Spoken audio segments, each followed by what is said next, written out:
I'd like to thank our sponsors, the National Teaching and Advisory Service.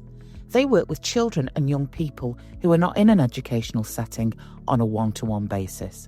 So it's perfect for teachers who are looking to move away from the classroom. They work with both primary and secondary age children to support them through their education, and they're always looking for committed and passionate teachers to join them. I worked for them. Those guys are great. So have a look in the show notes below and get in touch.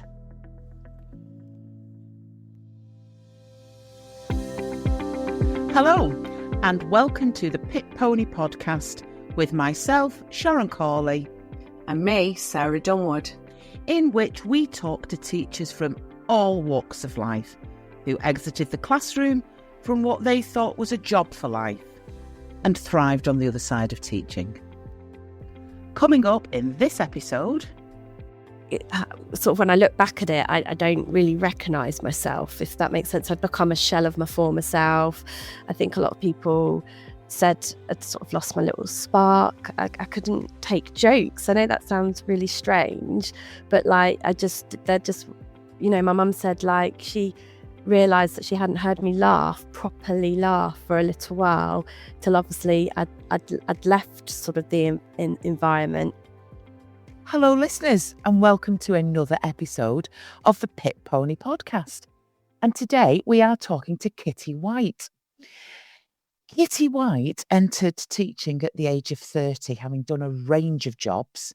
Now, by her own admission, she'd rebelled until the age of 30 and finally gave in to the wise words and advice of her mum, who told her to go into teaching. And when she did go into teaching, Kitty loved it. She started in 2014. She didn't want to be that 5-year statistic who came out of teaching after 5 years. She genuinely believed she was a lifer. But by 2020, she was gone. She realised in her last school, in her own words, she had become thoroughly disillusioned with teaching. And it's great to invite Kitty to the podcast today to talk us through her experience and, more importantly, her thrival outside of the classroom. So welcome, Kitty White, to our podcast. And can you tell our listeners what it is you do today? I am the Business Development Manager at Cozy Holiday Cottages. Oh, it sounds idyllic. Even the word cosy and cottage, it just sounds absolutely delightful, Kitty. And before we get into that, what I'd like you to do is I'd like you to take us back to that period in your life when you talked about that disillusionment and what had happened over that 5-year period. So let's start at the end, Kitty. How was leaving teaching for you? I suppose it was quite painful. I think when we've sort of had our little discussions, I think by the time I left teaching, I was in a very heightened state of anxiety, probably a little bit of depression there as well. I think with everything that had gone, that was going on in the world as well, I was finding it incredibly difficult coping day to day. In terms of, I suppose, with the last placement, I think by autumn term 2, I knew I was sort of struggling internally. There was, as you know, teaching that there is a lot of demands on the role. I think it can be difficult, again, if you're sharing your classroom and everything like that. And I think I was lost. I felt a bit trapped as well. I felt very trapped. I think I didn't really know where to go. I knew I wasn't happy.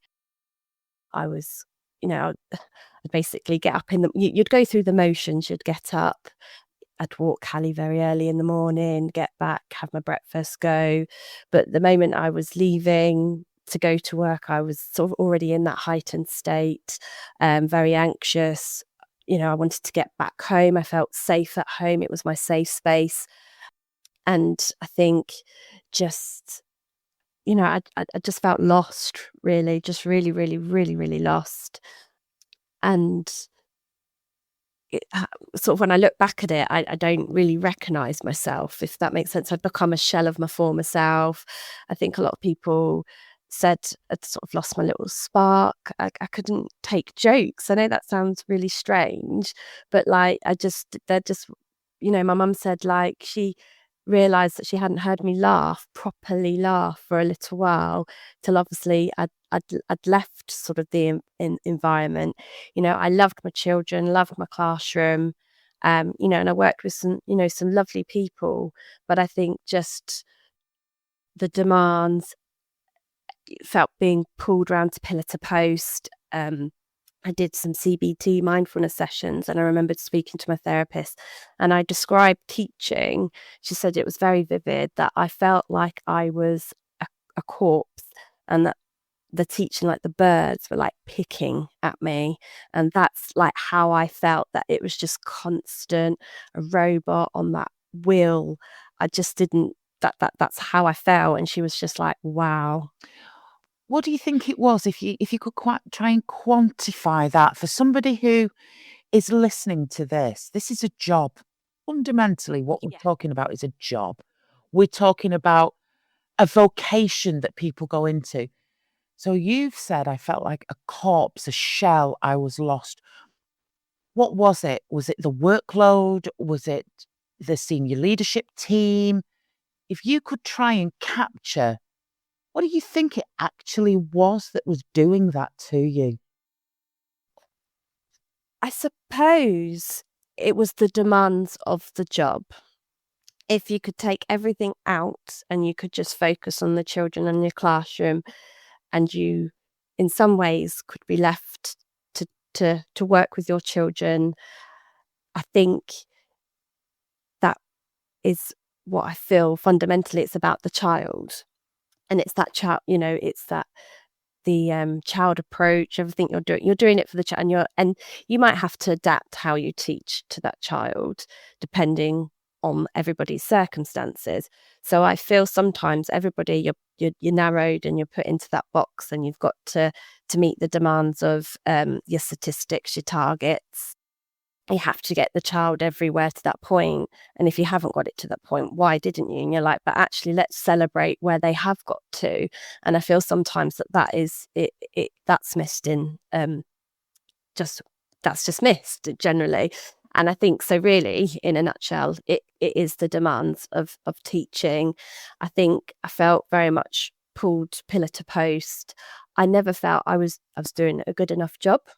I always felt that there was something that I hadn't done correctly, or I'd missed something and it wasn't intentional.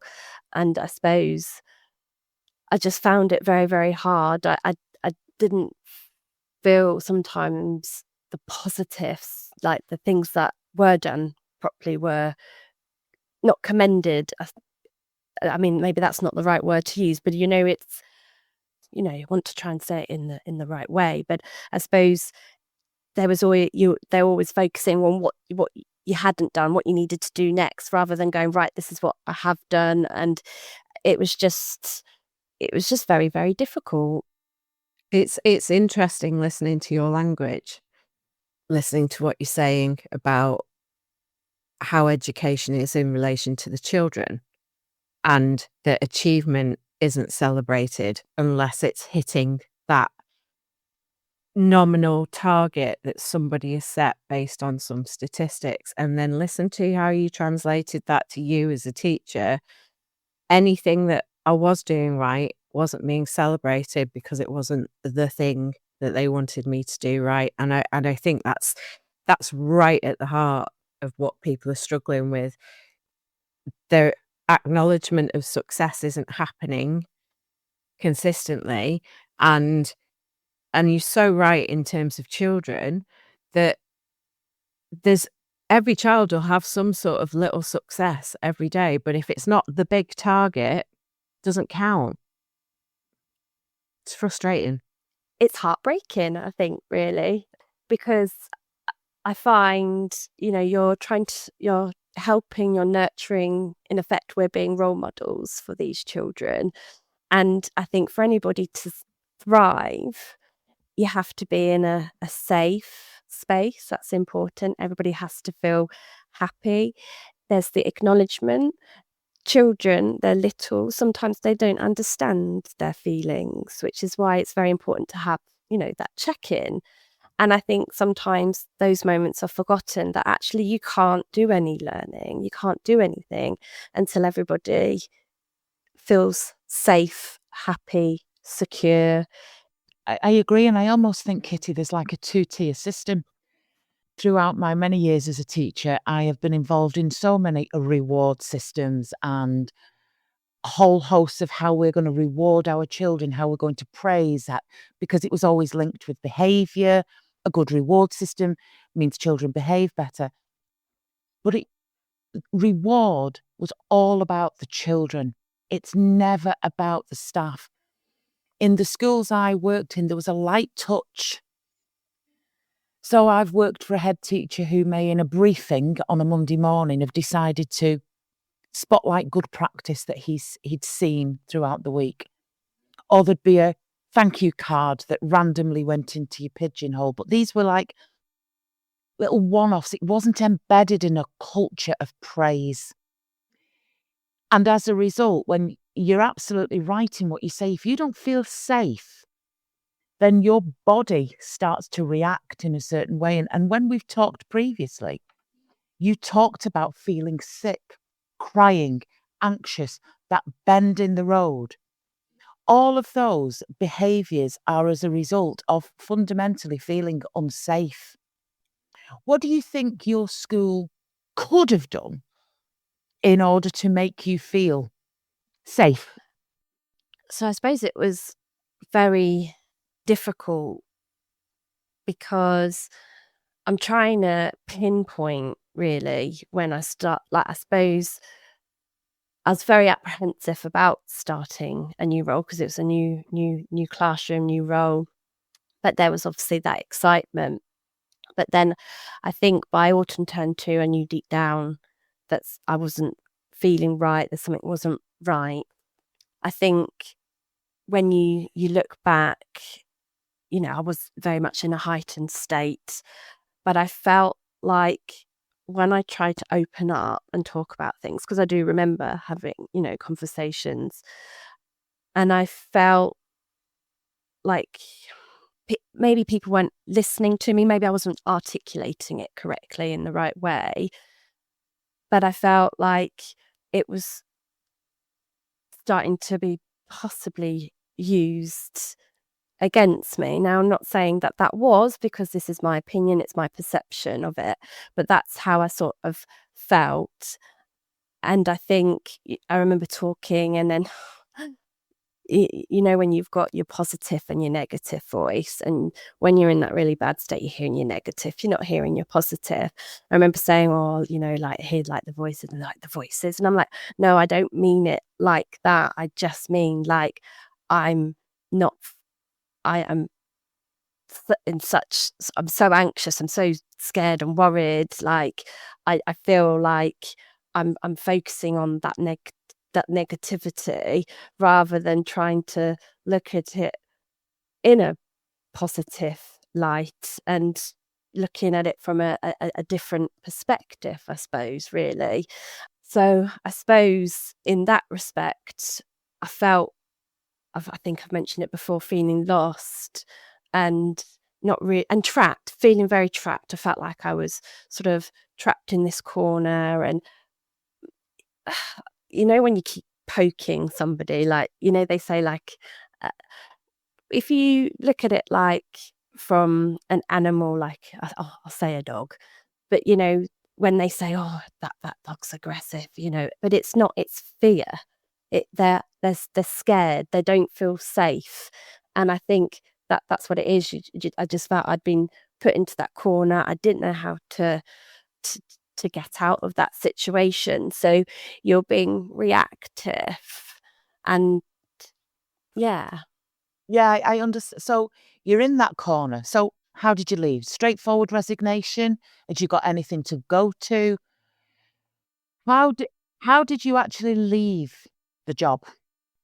So it was during lockdown. So I was struggling. And I basically, during lockdown, we were remote teaching, etc. But I unfortunately found out that I wouldn't be going back to my classroom. So for me, that moment, it crushed me. Like, I was struggling anyway at that point, and I just felt my world had completely fallen apart. And I felt really, like I told you, backed into that corner. I had no choice. So I handed in my resignation and was obviously going to continue and then go. But then obviously, because I'd been feeling very anxious, very upset, obviously communicating that, I felt that then that was, I suppose, again, I feel like it was used against me. And unfortunately, because of that, it sent a massive trigger. And I unfortunately then got signed off, and then I didn't go back. And the doctor said I probably should have gone to see them earlier because of obviously how I was feeling. And that basically I'd sort of burnt myself out, really. So whilst we're talking, our listeners don't get the benefit of the visual. We will do that one day. We will do video one day, but I can see the physical reaction in you while you're talking about this, Kitty. In the moment right now, you are safe. You've got this wonderful life that we're going to talk about. But when you're talking about that period, how are you reacting right now in the moment of talking about something that happened 5 years ago? How are you feeling right now? I want to vomit everywhere. Like, I'm feeling Wow. really sick. My tummy's all sort of like bubbling, and because I think there's still an element of being scared. Like, I'm scared that I might say something wrong, that somebody's going to go, "Uh-oh, why have you said," and just misinterpret everything. And I Wow. just, yeah. So no, and that's real, because what we found with our Pick Pony guests, they're reliving a part of their life that they've packed away, they've boxed. They're talking about these great thrival stories. But what's coming out more and more is you're back in that moment, aren't you, with that anxiety, the stomach churning, feeling sick, and the fear of getting in trouble. Even though you're sat in this wonderful world, it is it's the saddest thing ever about this job, isn't it, Kitty? Yeah, I think it is. And, when I was invited to come and talk, I was like really excited about it. But then it was suddenly like feeling really scared about talking about it as well. And like, I want to be obviously talking about how I've got where I've got to. And I felt or feel, I've done CBT, mindfulness, I've done a lot of restorative, but I've done a lot of self-guided help to help me. And maybe actually talking to you guys today, there's still some unresolved issues here. Clearly there is, because I'm watching you, and I can see when you're retelling how you're feeling, it's like stilted, and that is a fear of getting it wrong when it's your story, when there can't be a right and a wrong because it is your lens through which you've seen. And I think if you think about our group, Sarah, very often we'll see posts come on and they'll say, "When will this end? I've left, I'm out. When will it end how I'm feeling?" We get that quite a bit, don't we, Sarah? Yeah, and when do the nightmares stop? That's a very frequent one. And there isn't an answer to that question. There really isn't an answer to that question, because you can think that you've done the work in terms of the self-guided, and that's a beautiful way to phrase it, Kitty, that self-guided, restorative, let me do the work on myself to reprogram my head to not sit in that, because that's fundamentally what CBT is, and all of those sorts of things.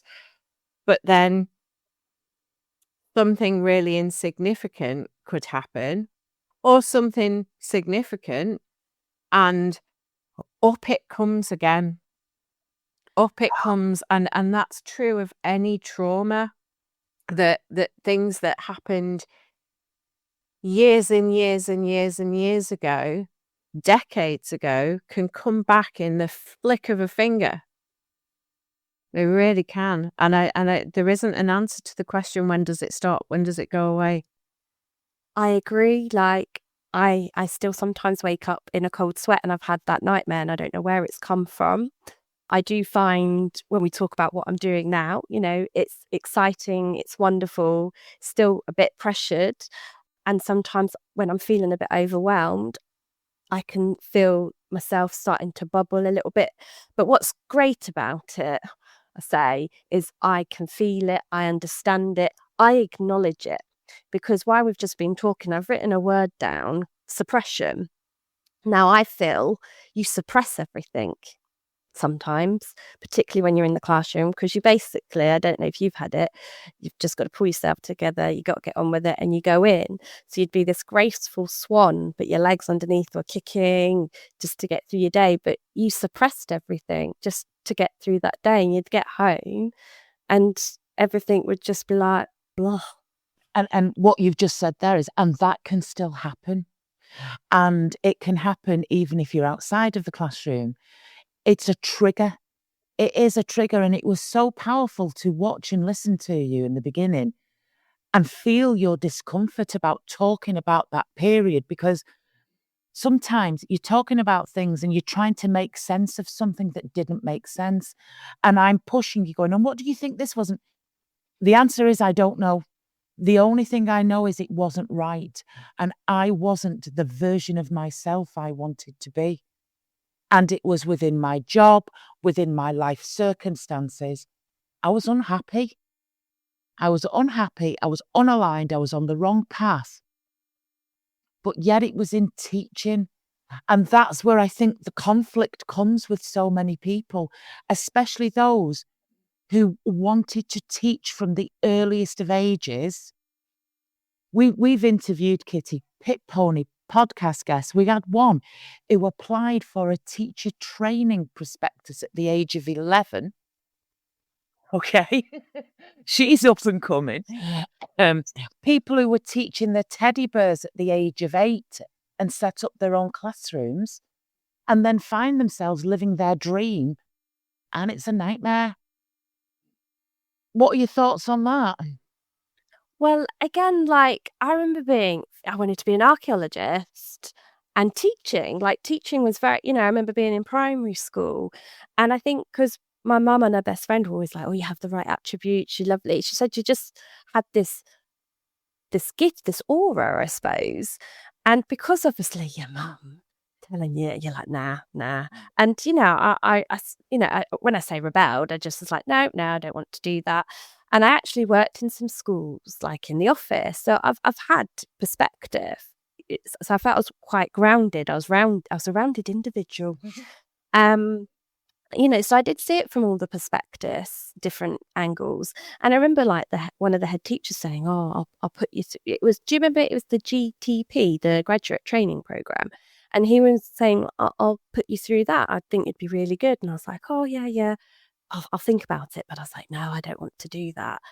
But then I reflect back and I think, well, would things have been different? Like if I had have done that, if I had entered into teaching earlier, would it have been a different experience for me? Or, I don't know. But I think like from our discussions and listening to other pit ponies talking, a lot of us, it was something we wanted to do quite early on. And I wouldn't say you go in with, your sort of rose tinted glasses.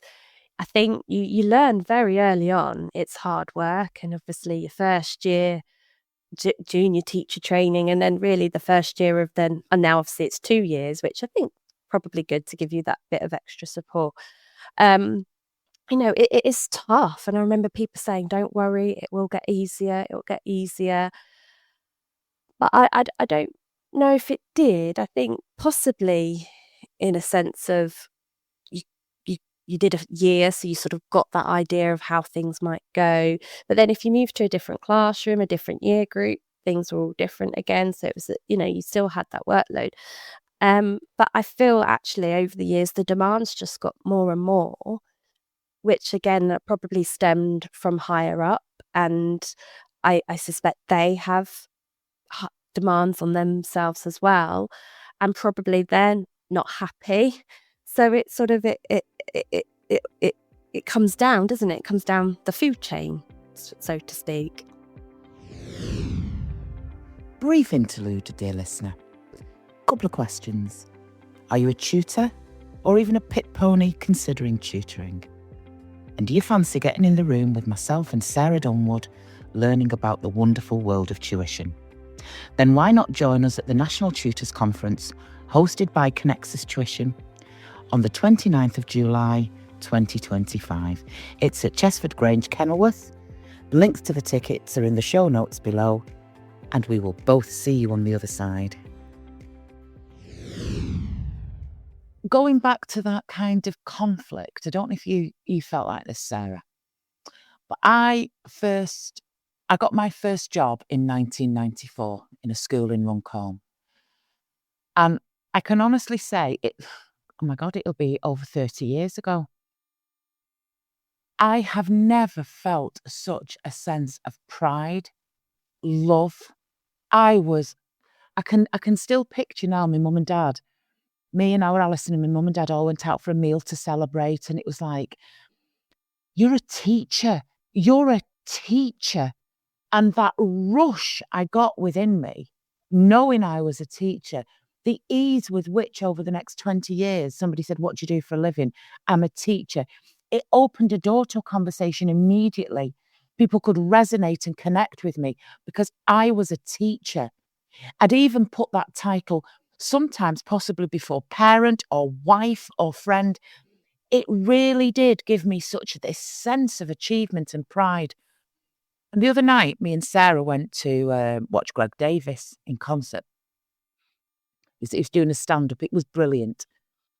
And just before he came on, I didn't share this one with you, Sarah. I thought, I hope he doesn't ask if there's any teachers in the audience. I really hope he doesn't ask, because I don't feel I can say, yes, I'm a teacher. And that really upset me.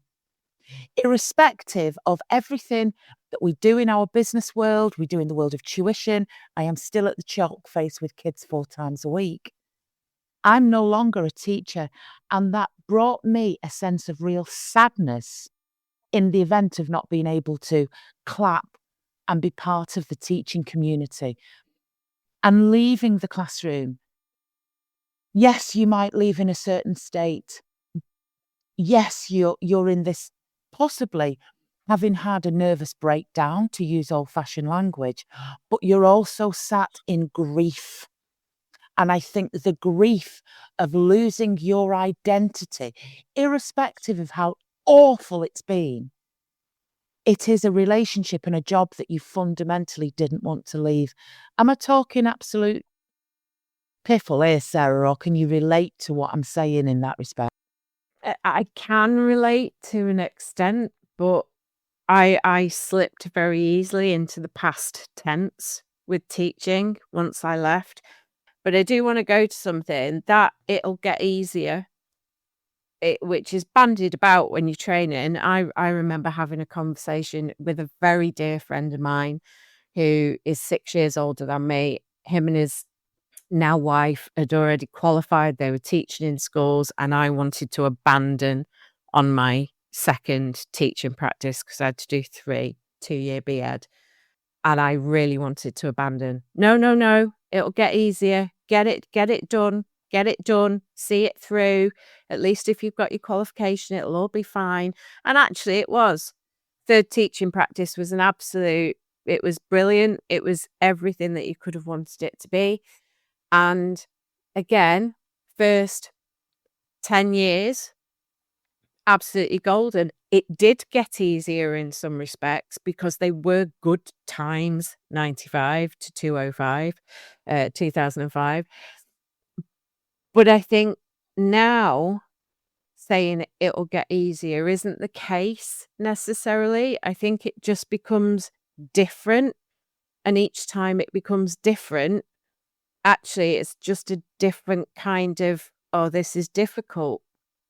And it becomes for some, for not all, but for some, it becomes a perpetual cycle of, oh God, what have I got to sort out now? What have I got to learn how to do now?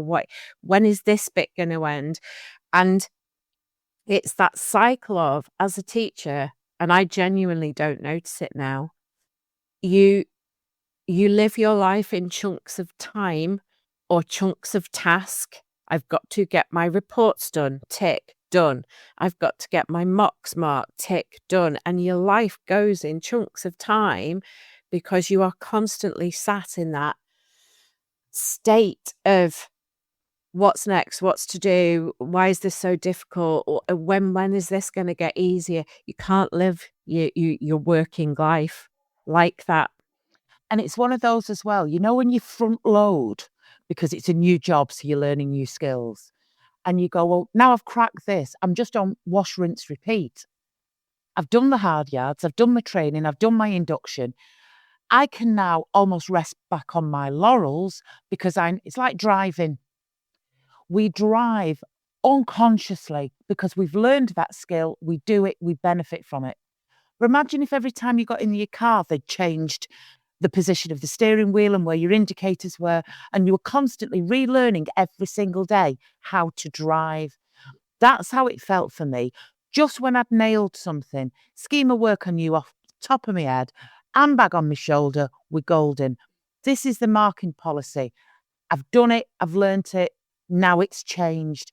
I never could coast that. And I don't mean coast in a lazy sense. I mean, I could never just appreciate the fact I'd got my craft, I'd got my skill, I could get on with it and just unconsciously do my job because something was always changing.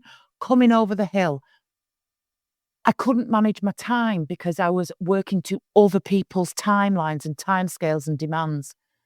So, and I think that was one of the things, like what you've just said, Kitty.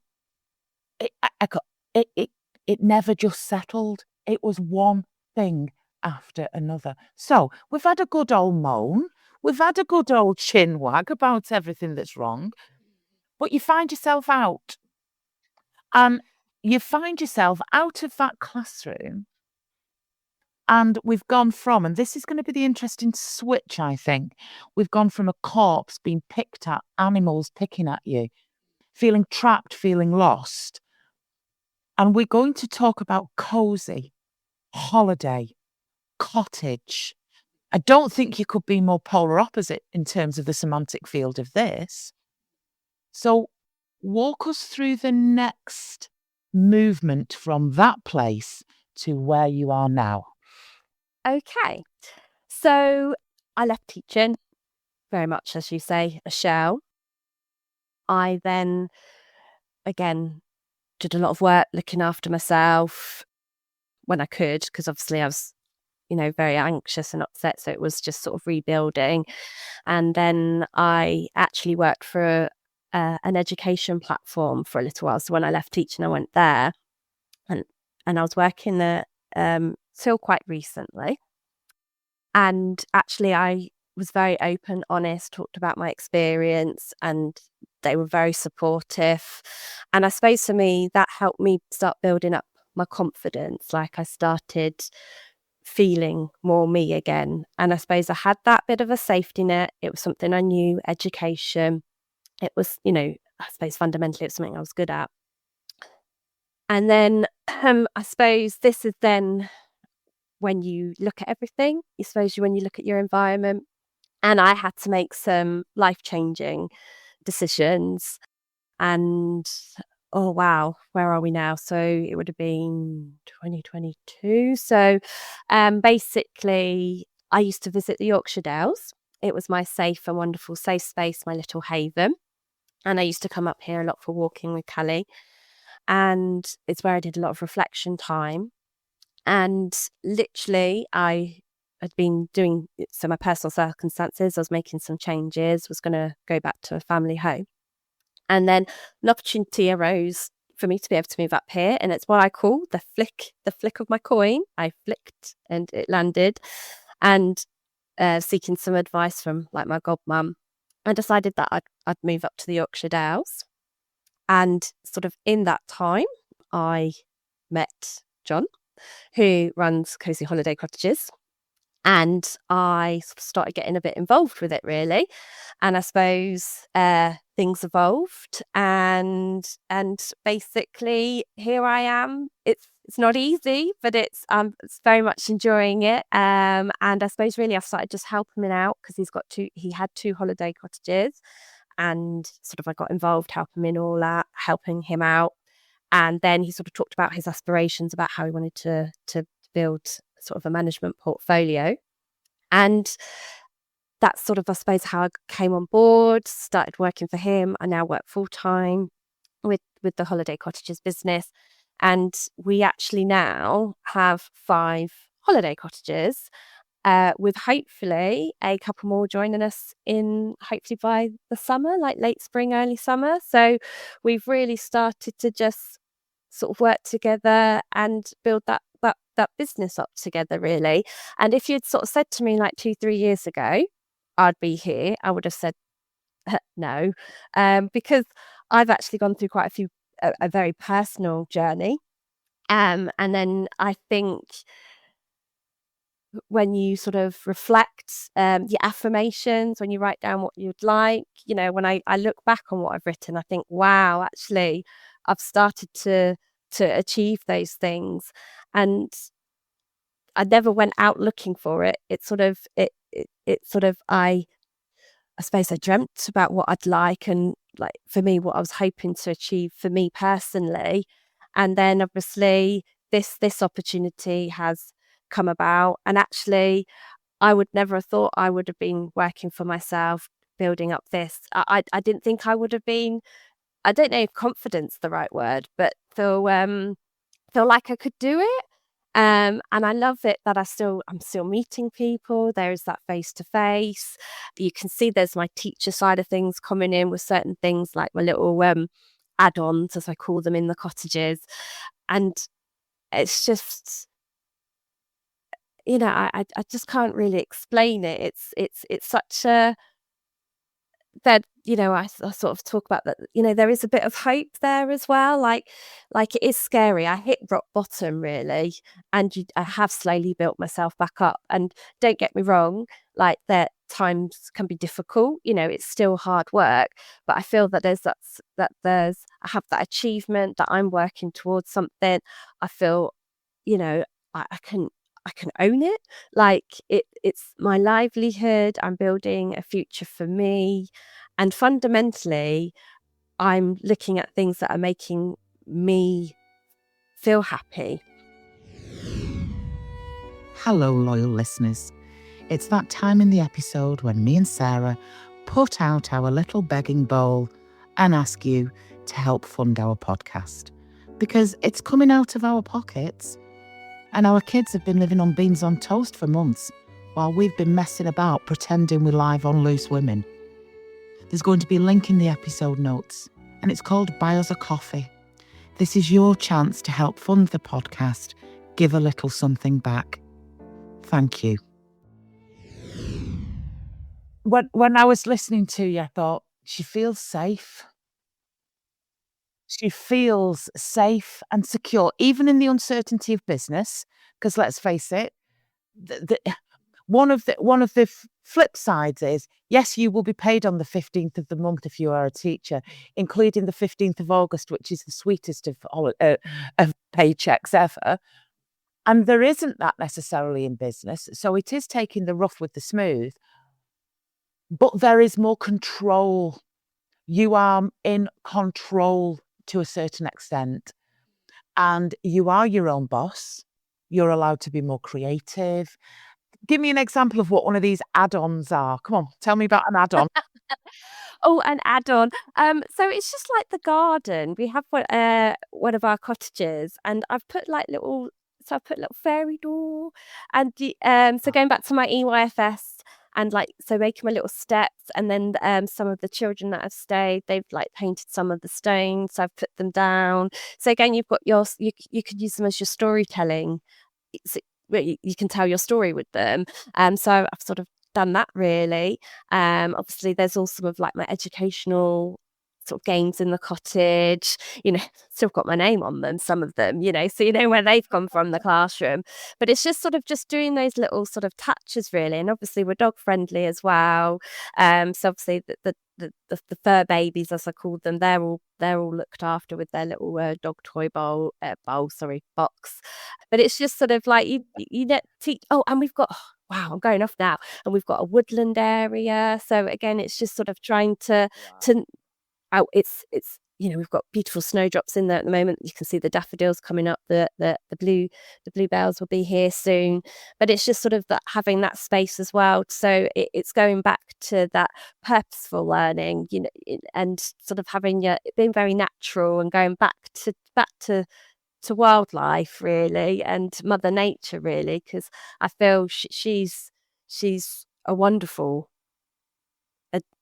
person, and I think that's what we've all got to come back to, that actually it's good grounding as well.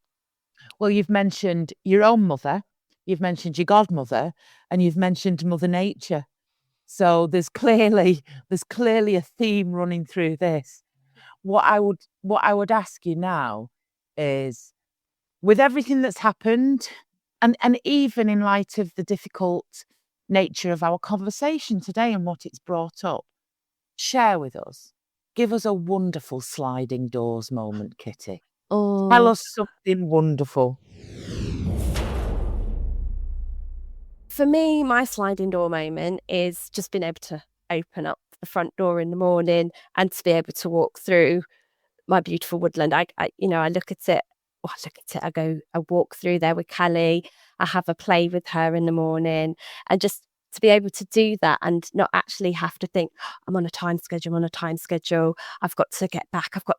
And I'm able to just have a few minutes and reflect and just take it all in. I have a beautiful view of Buckden Pike.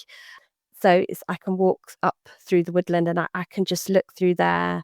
I can look through the woods, and I've got that landscape in front of me, and it's just sort of being able to reflect back and just think, wow, like I'm here.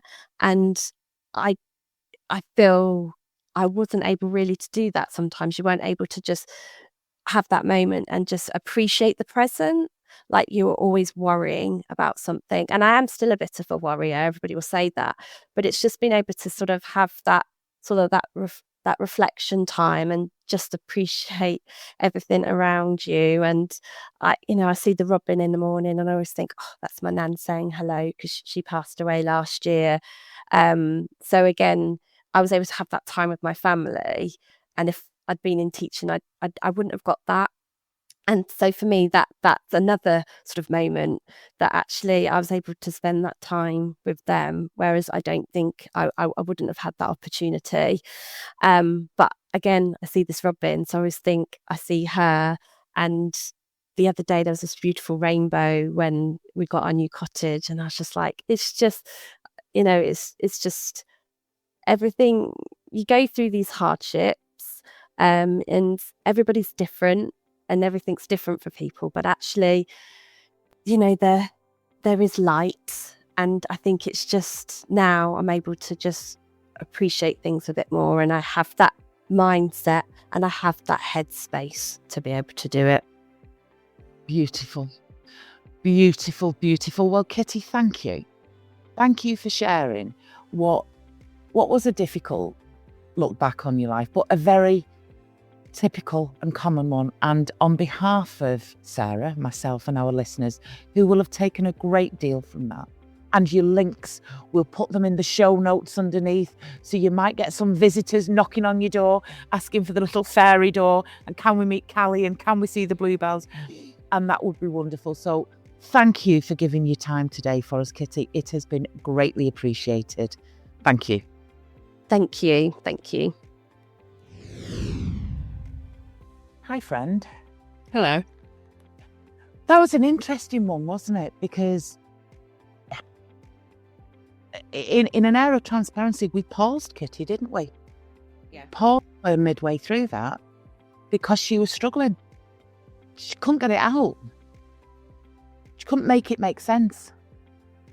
Yeah, she'd had, and it'll be interesting to see on the edit whether we edit out the bit where we say we paused, because we did say, can we pause for a minute? It'll be interesting whether we do that or not. We could see she was struggling. We could see she was struggling, and I think that's perhaps one of the things that doesn't necessarily come across because we don't share the video of the recording, so you don't see me waving my hands around frantically and gesticulating. But we see that, and we've mentioned it before now, the number of times where there's almost some sort of morphing of the physicality of somebody from when they're talking about their time in it coming out of the classroom to what they're doing now. They physically, there's a term for that. There's a term for it, and it comes from something to do with the weird world of Victorian psychic seances, you know, like when somebody transformed. But you can see it, and it was, bless her, it was really apparent for Kitty. And I wrote something down because she said to us, it really has triggered me. And I want to go to something with that, because there's a lot of words that I don't like anymore because they were overused in teaching. Resilience is one of them. And the word trigger has been, in social media land, is massively overused and diminishes the impact that a trigger can actually have on somebody. We see it so often with guests that they're talking about it does trigger that response. And I think it's acknowledging the fact, because I've spoken to people about it, and that word's come up, and there's a little silent roll of the eyes and all the rest of it. No, it's real. It doesn't take much of something to bring something back up that is really, really potent and causes a physical response. You're right. If Kitty had have said to us, and what she said was, yeah, it's triggering me and it's triggering me. And you're right, that word washes over us. If she'd have said, this is traumatizing me. Re-traumatizing. Yeah, which is what the trigger is. This is traumatizing me. This story is traumatizing me. We'd have stopped, right? Whoa, hold you in a safe space, do some kind of supervision, that kind of thing. But when you're absolutely right, when you say this is triggering me, it almost feels that it's just flicking her. This is just flicking me at the minute. No, this is reopening a traumatic experience. She was becoming flushed. She couldn't get her words out. And when she talked about why, because she disabled herself with fear of saying the wrong thing. This is a grown woman who's now at the helm of a property of portfolio of properties. Big irony. I'm talking about her not being able to get her words out, and she's now putting add-ons and touches, and she's building this world for her and her partner John. It's brilliant.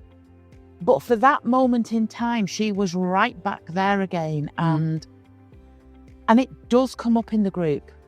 People think they are going to leave teaching. I have a post that I copy and paste all the time. You do not leave in a sedan chair where you float from this horrible period of your life to the thrival. It is that period in between where there's so much emotion taking place. There is grief, there is loss, there is anger, there's resentment, there's shame, there's disappointment. It is like, we've talked about it so many times, it's like leaving a toxic relationship. It's like having a divorce. It's like a death. Now, I can't believe, and I'm not generalising, I can't believe that somebody who, say, for example, is trained as an accountant, has worked for 10 years as an accountant, suddenly goes, I don't want to do this anymore. I'm going to leave. I'm not happy. My boss isn't great. I feel overworked. I feel undervalued. I'm going to go and retrain and become a software engineer. I don't know if they would have that level of grief when it came to that career. I don't think we can draw any conclusions. I don't think we can generalise. We sit in a bubble.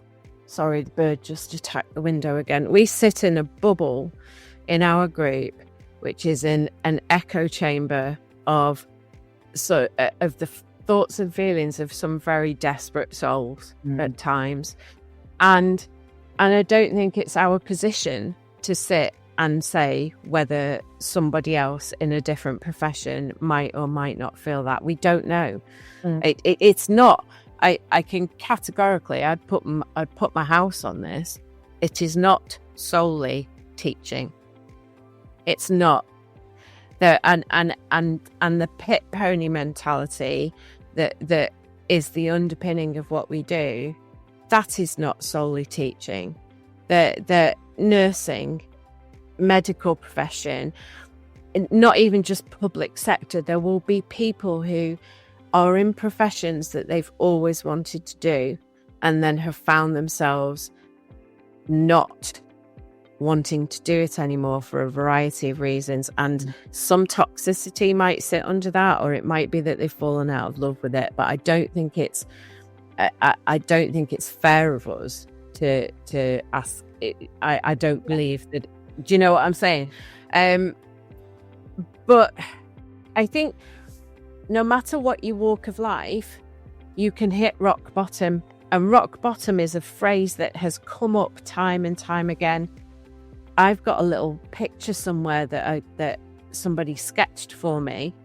It's only when you're on your back at rock bottom that you can look up and see the sky. And I think that for me is the critical bit. She said that I hit rock bottom, and times can still be hard.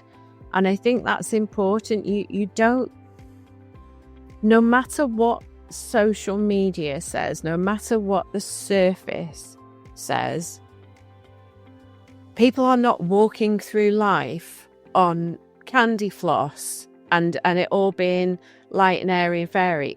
That's not life. That is not life. So you do go through hard times, you do come past things and you move on, and then something will come up and you'll recognise it and you'll go, ooh, this feels the same, or it feels similar, or something else will come and sideswipe you. That is life. But what struck me with Kitty is that she talked about what she does and what she has done to take the steps to recognise that. She used that word, I recognise it now when it happens. I do this, I do that. And I go back to the importance of finding the person or the support mechanisms or whatever that allow you to talk that out, and making sure that they are the right person and the right support mechanism. And actually, if you try something, I tried CBT, it wasn't for me, and then I found a registered qualified coach with really strong credentials, and she worked for me. But I think Kitty found her own strategies and has got herself to a place where when she is having a tough day or a tough period, she knows how to move on.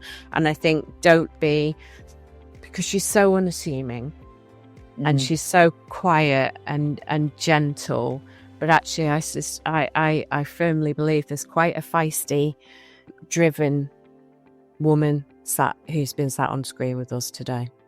I think women have been a big influence in her life.